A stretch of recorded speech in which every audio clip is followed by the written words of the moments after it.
औरत कितनी बेवकूफ होती है। वक्त मिले तो जरूर देख लेना। वह सुबह उठी और प्रार्थना करके रसोई में आ गई। चाय के लिए चूल्हे पर पानी रखा, फिर बच्चों को जगाया ताकि वे स्कूल के लिए तैयार हो सके। रसोई में जाकर चाय बनाई और अपने सास ससुर को दे दी। फिर उसने अपने बच्चों के लिए नाश्ता बनाना शुरू किया। बच्चे जब तैयार हुए तो उन्होंने नाश्ता किया और उसने बच्चों को लंच बनाया। इसी बीच बच्चों की वैन आ गई।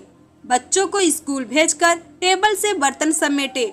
इस बीच पति ऑफिस के लिए तैयार होने गए तो उनकी जरूरी चीजें निकाल कर दे दी।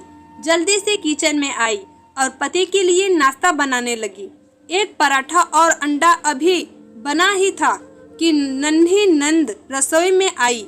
यह कहकर नाश्ता ले गई कि मुझे कॉलेज जाने के लिए देर हो रही है। उसी समय देवर भी यूनिवर्सिटी जाने को तैयार हो गया। जल्दी से पति और देवर के लिए नाश्ता बनाया और मेज पर रख दिया। 9 बजे पति ऑफिस गया तो उसने आकर टेबल से बर्तन उठाकर सास और ससुर के लिए नाश्ता बनाया। जब तक सास ससुर ने नाश्ता किया तब तक वह रसोई साफ कर बर्तन धो चुकी थी। सास ससुर के नाश्ते के बर्तन समेट ही रही थी कि तभी सफाई वाली मासी आ गई तो उनके साथ मिलकर घर की साफ सफाई की। मौसी को विदा किया तो 11 बज चुके थे। तभी घंटी बजी और उसकी विवाहित नंद अपने 2 बच्चों को लेकर आ गई। मेहमानों के लिए जल्दी जल्दी चाय और उसके साथ कुछ नाश्ता बनाया। उस समय 12 बज रहे थे। वह जल्दी से रसोई में खाना बनाने गई तो सास की आवाज आई, आज अपने नंद के लिए कुछ अच्छा बनाना। उसने नंद के लिए स्वादिष्ट खाना बनाया और जल्दी जल्दी रोटी बनाने लगी क्योंकि 1 बजे थे और उसके बच्चे आने वाले थे। बच्चे जब स्कूल से आए तो उन्होंने मुंह हाथ धोए, कपड़े बदले और उसने उन्हें खाना खिलाया। तभी कॉलेज से छोटी नंद भी आ गई और देवर भी वापस आ गया।